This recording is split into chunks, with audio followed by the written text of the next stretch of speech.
Hey, seventh graders, Mr. Allard. Sorry about the sun. I'm actually kind of liking it though. Um, Bringing another one of our video lessons today. We're going to be talking about the Cerc model. The Cerc model is an acronym that's going to help us with our writing. I think you've been exposed to a little bit last year in sixth grade, but if not, you're going to be using it in seventh grade, both in ELA and social studies. Might be a little bit different in social studies, but this is how we're going to write. This is how we're going to write paragraphs about similarities and differences that we see in documents and cause and effect relationships we see throughout history. But before we get writing about it, we got to know what it is. So as always, remember to get those fill-in-the-blank notes in as we go. All right, let me make sure I got my PowerPoint up in the background here.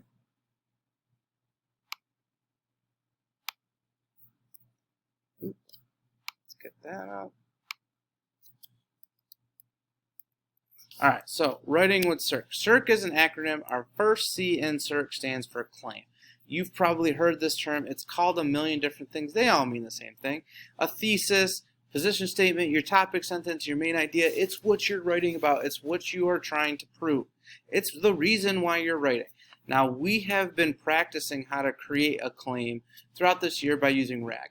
When you get a essay type question or a long answer type question or a CRQ type question, what we call them in social studies, RAG is going to be your claim maker. That is why we've been trying to really get you to really focus in on getting those I's out of your statements, on being specific about what you are writing about. And we are going to be creating all sorts of claims to get ready for this. Your writing really starts with a good, solid claim. Okay? This is going to be short, it's going to be simple, and it's going to be concise. We don't want ands or because or connecting words in this. We want to make clear what we are going to write about. Evidence. So after we make our claim, and our claim could be about anything, okay, we are then going to support our claim by using evidence. Okay, that evidence should be, all right. So this is going to be information to support your claim. This is stuff you typically are, for most of our stuff, we're going to be using documents. As we learn this, we're really not. It's going to come from the text, okay? And whenever we talk about remember your fries, your facts, your reasons, your incidents, your examples, your statistics. This also could be apart from your hippo that we use kind of that outside information with. That could help you write your paragraph. But I'm getting ahead of myself. Let me keep focusing on what you are.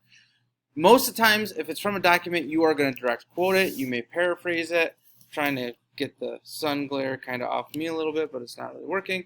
All right, but you got to make sure, and we're going to do another lesson on this, talking about how to cite our evidence, and we put that in parentheses because we're going to talk about hugging our evidence. That's how we're going to want to cite them. But you're going to need evidence to support your claim. Oh, there's my evidence. I didn't realize that was hanging out there for so long. Reasoning. So we got our claim, we got our evidence. Now you got to tell me basically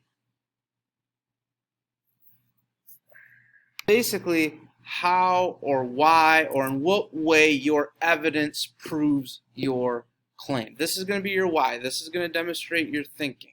What are we talking about? So you've made your claim, you've provided some evidence, but you've got to explain to the reader why that evidence you pick supports your claim. And this is something that seventh graders tend to struggle with because why we struggle with it is because we're not picking good evidence. We're not picking evidence that supports our claim. We're grabbing willy-nilly something from the text and saying, here's some evidence. That's not how we got to do it. We got to be a close reader. We got to zero in through our scope and find that evidence that supports our claim. Once we do that, our reasoning should be pretty self-explanatory as why we are using this to support our claim. Then that leads us to our conclusion, okay? And this isn't a conclusion the way you think of. It's not a paragraph. It's just a sum-up sentence, a restating of your claim in your own words that is going to sum up your thoughts and what you think, basically what you think about that claim still, okay? You're going to take in it and lots of times just kind of find a way to restate that claim to bring the reader's attention back to, hey, This is what I was trying to prove. Look at my reasoning, look at my evidence, look at my claim, and I really think by the time I get down to my conclusion, I have proven what I am writing about is true, or is a fact, or is something that you should believe. All right?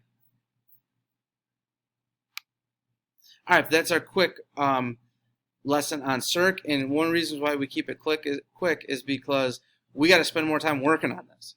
That's how we're going to learn it. Okay, so we got to remember claim, evidence, reason, conclusion, and now we've got to be able to first identify that in writing, and then second, be able to produce writing based on that.